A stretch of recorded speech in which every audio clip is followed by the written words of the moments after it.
much. Thank you so much for being here. I'm thrilled to be here. I am super excited to talk to you. So we're here at the National Women's Studies Association conference. And, you know, the work that you do with Ms., you've written in the past issues, many of them. I feel like a lot of you know Carrie's work because she's always blogging away, always writing away. And you also co-chair this committee that we have that, you know, we're doing what we can to sort of bring feminist academia into the broader world, into public media. And so I'm curious as to sort of that interplay. Like, how do you feel like your academic work fuels your work for Ms. elsewhere and vice versa? Yeah. So should I take Sure. this? Okay. I'm thrilled to have a broader audience for my work. You know, my first book was called The Women's Movement Against Sexual Harassment. And the fact of the matter is academic books don't get that much circulation. Even if they, you know, address something that people are really interested in, you know, they're not out there. And so my work has enabled me to get to a much broader audience and to share what we're doing inside higher ed with people out there. And so much of my work is related to women's movements, change. And so being able to help that inform what's going on out in the world has been hugely important for me. Awesome. And can you also talk a little bit about these amazing ways that you've brought Ms. into your classroom and sort of the value that feminist media has had for your students too? Like I know I was a women's studies major, so I sort of see women's studies students in particular as, you know, these are sort of the feminist leaders of the future coming up. And I think so often the academia can eclipse the activism, and there's sometimes that conflict of, you know, feminist theory and then feminist praxis and the ways in which sometimes they don't always connect. So I'd love if you could talk a little bit about the ways that, you know, your students are able to sort of connect these theories into this tangible, you know, the stuff that's happening every day all around them. Yeah. So I am a lawyer and I teach law-related classes and social movement-related classes. So for instance, I have a class called Sexual Harassment and Social Change, which the subtitle is the Me Too class. That's what I call it. I have a class called Gender Law and Policy where we talk about employment discrimination and Title IX and violence against women and reproductive rights. I have a reproductive justice class. So while there is theory, I teach that through what's going on out in the world. All of my classes have Facebook pages and where students post what's happening out there in the world right now. And we talk about, you know, the latest Supreme Court case or the latest law that's passed. And a lot of my students are aspiring lawyers and activists. And so it's really helpful for them to have that connection to what's going on out in the world and to be able to see what strategies feminists are using and, you know, what the latest developments in the law is. And so where Ms. comes in is one amazing thing that writing for Ms. and blogging for Ms. enables me to do is talk to the real live activists out there in the world who are actually doing this work. And then I can bring that back into the classroom. And I can do that by sharing the things that I write. So my class has a Facebook page, and whenever I blog, I post it on the blog and I pull it up in front of the class at the beginning and we talk about it. But it gives me the opportunity to interview these activists. So I talk about what the activists are saying. Sometimes I'll even play clips from the interviews with the activists. So an example is in the summer issue of Ms., I wrote an article called Enough is Enough about what is the women's movement doing in response to Me Too, as far as calling for legal changes. Title VII has a lot of weaknesses. That's the law that prohibits sexual harassment in the workplace. And so how are they proposing to strengthen Title VII? And so, you know, and in my article, I have this sort of, here are the things that the movement's calling for. And so I interviewed all these people, including Monica. And so I give them the article and they read the article. And then I talk about with Monica. And then I play clips from it. And so they get to actually hear her voice. And so much, you know, the interview's an hour or an hour and a half. So very little of it gets into my article. But to be able to, you know, play it and let them hear her voice. She's so committed and she's so passionate. And, you know, that comes out to a certain degree in the magazine, but to actually hear her voice. And, you know, I can tell you the way my students react is they are inspired. They are, especially like with Monica Ramirez, for students to hear her story and how, because a lot of times I'll talk a little bit about that and she'll talk about how she got into the work that she does, which that also often doesn't get into the stories. Yeah. And, you know, I mean, time and time again, when I've done this, students, particularly students of color or students from, like low-income students from backgrounds that, they may not envision themselves as a leading activist or as a lawyer or whatever, to be able to see women that look like them, like I'm thinking of Vanita Gupta or Catherine Lehman or Janiyah Nelson of the NAACP Legal Defense Fund, to be able to see those women and hear how eloquent and passionate they are really enables them to envision their futures and to think, wow, I could be like her. And so, to me, I found it to be an incredible teaching tool to connect what's happening in academia and in the classroom out into the world, not only in an intellectual way, but in a heart way, in a kind of, inspiration, like, I can actually see a path forward. Oh, that's so awesome. No, that was amazing. And it actually touches on two things I wanted to ask you. So I'm going to start first with, since you literally wrote the book on sexual harassment, and it came out in 2008. And I mean, it's been 10 years and here we are. It's the Me Too movement and things are exploding. But at the same time, I know I was extremely disheartened after Kavanaugh. I watched the Anita Hill documentary, and to just see so starkly after watching the Kavanaugh hearings, yes, like how little has actually shifted. And so I'm curious, do you feel like in the midst of the Me Too movement, we're finally embarking on that we're laying the ground for finally some long-term change, that things are finally starting to actually shift? Or do you think that there's a lot of work left to do to make sure that that's happening? Yeah. What I say to my students, and I don't mean this to be discouraging, but it took 72 years to get the vote. And of course, then not everybody could vote, right? Women of color took another, 50 years. The term sexual harassment was only coined in 1975. It's only been 43 years, which I know that sounds discouraging, but social change takes a really long time. It's an incremental process. And I know people can get impatient, but one thing I do with my students is to give them that historical context, give them that sense of standing on the shoulders of people of the past, and to strengthen their shoulders so that future will stand on them, so they don't feel like they need to solve the problem right now, but they need to be part of that long chain of people that will make social change. And I do think we're in a moment of social change. And I say this to my students, you are in a really important time. Like, your generation has an incredibly important task to preserve our democracy and to preserve the civil rights laws that past generations worked to put in place, but that are currently in danger, that are crumbling before our very eyes. And that, you are coming of age, you're seeing this process, and you are being radicalized by this process. So you will have the insight and the tools to be able to carry this into reality. And so that's where I get the hope. Not that like today or tomorrow it's going to change, but that you are being born in a time where you are going to make it happen, in the next 30 years. And again, I'm a long-term person. I just don't think social change, because, I'm a lawyer. I mean, legal change can happen, but as I always say to my students, legal change is half the battle, maybe less, maybe 25% of the battle. It's the implementation of that legal change. It's changing people's hearts and minds so that it doesn't take the law to have them behave better. I mean, guys have known that sexual harassment is illegal now for, decades, and they're still obviously doing it. Yeah. I wrote a book. Yeah, blatantly. I wrote a book review of Cynthia Enlow's The Big Push for Ms. Magazine about a year ago. And in that book, the point she makes is that patriarchy is resilient. It's flexible. It pivots. It comes up with all sorts of ways of getting around feminist social change. So in the area of sexual harassment law, how that happened, it's things like non-disclosure clauses. It's things like mandatory arbitration. It's all the ways in which Harvey Weinstein was enabled to do what he did for decades to woman after woman after woman, despite the fact that what he was doing was clearly illegal.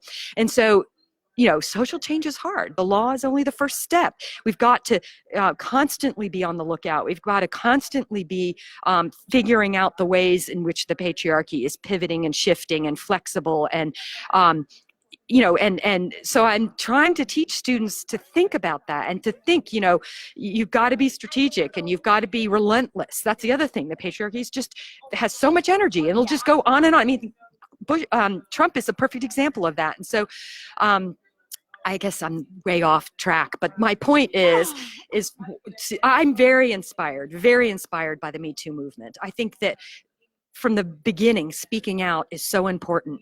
And, Catherine McKinnon said in her New York Times op in February, and then of course we had the Kavanaugh hearings. And so I think yes and no. But I think that the anger that I see among young women, to me, is so inspiring. They're coming together, they're formations, and they're working to create social change. So I'm optimistic, but for the long term, not the short term. And your book on sexual harassment and your new book, which I'm going to hold up, Fighting the U.S. Youth Sex Trade. We both sort of explore these issues from that historical standpoint of let's look at how far back this goes and let's look at how far we have left to go and where we are right now. And I'm sort of curious too, like what lessons have you gleaned from this academic research that you've done into fighting different kinds of sex crimes? What would be your advice to the activists on the ground who are trying to implement policy or push for policy change those hearts and minds? What do you think have been some of the biggest, the roots of the victories? Like, where do you think that power from? That's a big question, and it's a hard question. Oh, I don't even know where to start. I do think it's really important to understand the history of issues, and I guess a few things. One is, and this may sound really, but I think it's hugely important, is you've got to think intersectionally. You've got to think how to bring in the widest scope of people, and also to think systemically, not just to think about, this is sex trafficking, let's arrest the bad guy and lock him up forever, but to think about the larger systems that create the problem. One of the main theses of my book is that it's not about an individual bad guy doing something bad to an individual girl or woman. It's about the systems that create vulnerability, that create opportunities for exploitation. And that has to do with our larger economic system, which, we academics call neoliberal economic system, but it's where social problems are individualized and then dismissed in our system. And, I know, especially with sex crimes or sexual harassment, it's a very personal thing. So people want to individualize it and think that, this is a crime that did against me.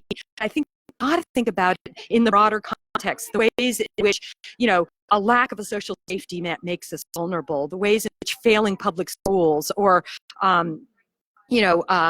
sexism or racism or homophobia or parental dominance over young people, where young people are in essence just subject to their parents' power. And so if they're being abused or they're in homophobic families, they have to just run and go into the street economy. And then they become vulnerable to having to survive through selling sex. And so I think often, that's like one of the major points I try to get to. Two of the major points is thinking sectionally and thinking structurally. If I had to boil it all down, and I think I would say the same things for activists. And then what grows out of that is organizing coalitionally. That's connected to intersectionality. So that's something I really was reinforced in my conversations with Monica Ramirez, the way in which her organization of farm workers, Time's Up was just doing what she'd been doing for years, which is coalition work. When she reached out to the Hollywood celebrities, she's just trying to build a bridge between something that's going on in farm work that is also going on in Hollywood films and celebrity, culture. And so, but that means making those connections across race, across class, across immigration status, across, all these differences, sexuality. And so that's where intersectionality comes in. And then structural analysis. Everything in our culture really discourages us from thinking structurally. They all want us to think, I'm pulling myself up by my bootstraps, or it's a meritocracy, or I'm poor because I'm lazy, or I'm rich because I'm really great. And it's a myth. It's a heartwarming, great myth if you come out on top. It's a guilt-inducing, depressing myth if you come out on bottom. But the matter of fact is, it's a myth, and which is not to say that individual effort doesn't count. But what I'm trying to say is that we live in these broader contexts which fundamentally shape our opportunities and our abilities to be taken seriously, to be rewarded for the good work that we do, to even be given the opportunity to do good work. And so I think that we need to think more about those systems and question those systems and try to change them. Well, and that's a perfect lead in for, so, we're here at NWSA, and every year this conference is about interrogating the people who are holding power and questioning these systems, and also thinking about new systems that we can build in their place, or new ways to approach these structural problems. And so I'm also curious, what goals do you have for the committee of scholars working with Ms. and using, academia and feminist media and feminist activism? The theme of this year's conference is sort of touching on this idea of radical politics for the future and visioning, and, just really challenging ourselves to think outside of this moment and towards what, an ideal vision for the future, for a feminist future would be. And I'm sort of curious as to how you think all these pieces fit together in that, and where you would like to see things go. Yeah. So as co-chair of the Committee of Scholars, I'm so thrilled to be able to bring feminist scholars into the public engagement that Ms. Facilitates, either through writing for the magazine or blogging or using Ms. in the classroom, which brings information about what activists are doing out in the world to students directly. And, building those bridges, I think, is amazing for getting both the activists who are out there, with great visions, to get those visions to the students in a sort of real-time, quick way. And like what I was saying of my interviewing Monica Ramirez and then playing those interviews in class and letting students hear her passion and hear what she has to say, but also enabling students to create their own visions and to think about what the world might be, what they want the world to be. At Smith, at least, most of my students are 18 to 21. They're really young, and they aren't coming with necessarily a lot of like, oh, this is the way it should be and has to be. They're often thinking big. They're thinking outside the box. And to be able to bring those perspectives out into the broader world, to be able to create conversations between, like, I have brought people that I've interviewed for the blog into my classroom. Actually, I've what's her name?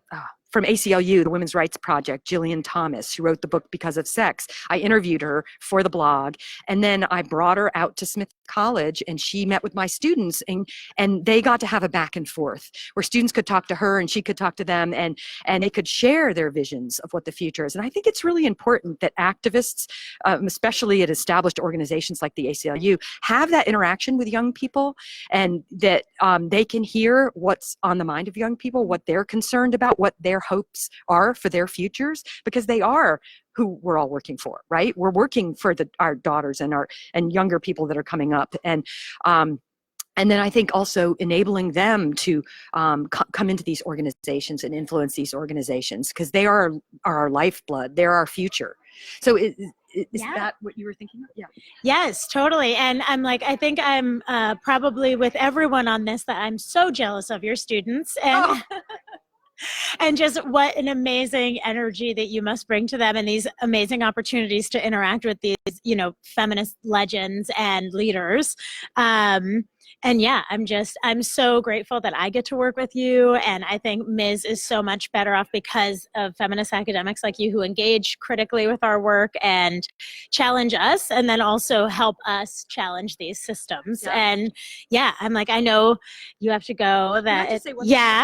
I just really want to thank you and Ms. Magazine and Kathy Spiller and Camille Hahn, all of you, because I've done this now for about 8 years. My first article was in 2010. I came through the Ms. Writers Workshop, which teaches academics how to write for the magazine. And this has been such a rewarding part of my academic, my life and my feminism, because it does sometimes, you can feel cut off and isolated in academia. Even though you have the students and they go off and do great things, but to feel more directly connected to the feminist movement, because at heart, I mean, I back in the day was a feminist activist and do feminist activist myself, but to be able to connect with like a national movement, when I want to write a blog, often you can connect me with the person I'm going to interview, and then I get to interview this amazing person, and it's so energizing and hopeful for me, and I think hopeful for my students to feel connected with the broader world, because if you're just sitting in a classroom learning about oppression, it can get depressing. I just published a piece. Not the lightest topic. It's not the lightest topic. I just wrote a piece called Teaching to Empower for Feminist Formations, which is you teach stuff to students like oppression and racism and sexism and Donald Trump without totally depressing them. And so I have a bunch of strategies where I try to empower them to, you know, do things about the things that we're learning about, or learn about what other people are doing to deal with those things, and in a way that doesn't just leave them feeling depressed about all the things that are happening, but leaves them with tools and visions and ideas for the future. And Ms. has been totally critical to me being able to do that. Not only because you put me in touch with those activists when I do my work, but because your magazine and the blog, I'm constantly learning about all the cool things that are going on out in the world. And that the way that Ms's articles and blogs are written is, here's the problem, but here's what people are doing about it, and yay, and let's go out there and fight the fight. And that's so it's empowering rather than depressing. And I think that's hugely important, to you know, not to just throw depressing stuff at students, but to also throw the tools and throw the activism, throw the inspiration to them as well, and have them leave your classroom ready to fight the good fight and connect with the movement. And so I just wouldn't be able to do that nearly to the degree that I do it without Ms. And also my students think it's totally cool that I write for the magazine, and I do too. And I also get my students to write for the blog, and that has been so incredible for them and empowering. Yeah. So I just want to thank you and thank Ms. Yay.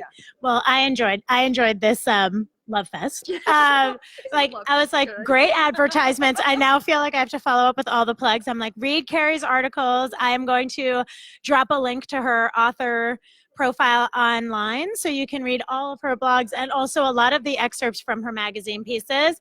If you subscribe, these last 2 issues that we had, she has pieces in them, and she'll have them moving forward. So please become a Ms. member so you can read more of Carrie's work and go out and buy her books. I will also put links in there for those. And yeah, thank you for all your work, for being such a brilliant feminist genius, and for sharing it with us. Thank you.